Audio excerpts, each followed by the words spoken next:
இன்றைக்கி முருங்கைக்காய் இறால் குழம்பு எப்படி செய்கிறதுன்னு பார்க்கலாமா. முதல்ல அடுப்பை பற்ற வச்சு கடாயை வச்சுட்டு கடாய் சூடான உடனே எண்ணெய் ஊற்றிக்கோங்க. நான் இன்றைக்கி நல்லெண்ணெய் எடுத்திருக்கேன். எண்ணெய் சூடான உடனே கடுகு பொரிஞ்ச உடனே வெந்தயம்,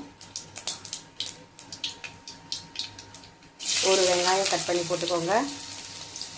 அது கூடவே பூண்டு தட்டி போட்டுக்கலாம். இது ரெண்டும் நல்லா வதங்கட்டும். ஒரு கொத்து கருவேப்பிலை போட்டுக்கலாம்.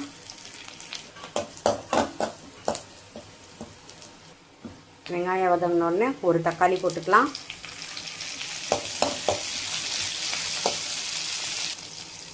இந்த ஸ்டேஜ்லேயே நான் குழம்புக்கு தேவையான உப்பு போட்டுக்கிறேன். தக்காளி வெங்காயம் நல்லா வதங்கிடுச்சு. நான் ஒரு முருங்கைக்காய் போட்டுக்கிறேன். இப்போ ஒரு அரை ஸ்பூன் மஞ்சள் தூள், நான் ஒரு 2.5 டேபிள் ஸ்பூன் குழம்பு மிளகாய் தூள் போட்டுக்கிறேன்.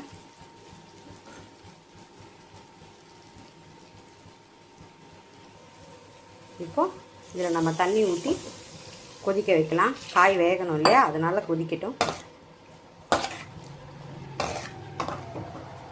நான் இந்த சொம்பால் 2 சொம்பு தண்ணி ஊற்றிருக்கேன். இப்போ நல்லா குழம்பு நல்லா கொதிக்கட்டும், காயும் வேகட்டும். இந்த எறா குழம்புக்கு ஒரு எலுமிச்சப்பழ சைஸு ஓரளவுக்கு புளி எடுத்துக்கிட்டால் போதும்.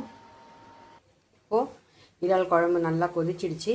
இப்போ நான் அந்த ஒரு சின்ன எலுமிச்சை சைஸ் புளி ஊற வச்சுருக்கேன் இல்லையா, அதை அப்படியே கரைச்சி இதில் ஊற்றிடுங்க. ரெண்டாவதெல்லாம் திருப்பி கரைச்சி ஊற்றாதீங்க.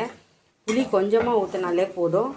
இறால் குழம்பு ரொம்ப நல்லாயிருக்கும். நிறைய ஊற்றுனீங்கன்னா குழம்பு நல்லா இருக்காது. திருப்பியும் இது நல்லா கொதிக்கட்டும். புளியை கரைச்சி ஊற்றி நல்லா ஒரு 10 நிமிஷம் கொதித்த உடனே இப்போது எறா அந்த தண்ணி இல்லாமல் அப்படியே போட்டுக்கோங்க. எறா குழம்புக்கு சின்ன எறா ரொம்ப டேஸ்ட்டாக இருக்கும். சின்ன எறா போட்டுக்கோங்க. இப்போ இந்த எறா போட்டு நல்லா குழம்பு நல்லா ஒரு 10-15 நிமிஷம் கொதிக்கட்டும். 10 நிமிஷம் கொதிச்சா போதும், ஏன்னா எறா வெந்துடும். 10 நிமிஷம், ஏன்னா அந்த ஜூஸ் எல்லாம் அதில் இறங்கணும். எறா குழம்பு ரெடி ஆகிடுச்சு. இறக்கும் போது கொத்தமல்லி தூவி இறக்கிக்கோங்க. சூப்பராக இருக்கும். எறா குழம்பு செஞ்சு பாருங்கள். செஞ்சு பார்த்துட்டு உங்கள் விருப்பத்தை கமெண்ட்டில் சொல்லுங்கள். அப்படியே என்னோடய சேனலை சப்ஸ்கிரைப் பண்ணிக்கோங்க, லைக் பண்ணிக்கோங்க, ஷேர் பண்ணிக்கோங்க. தேங்க்ஸ் ஃபார் வாட்சிங்.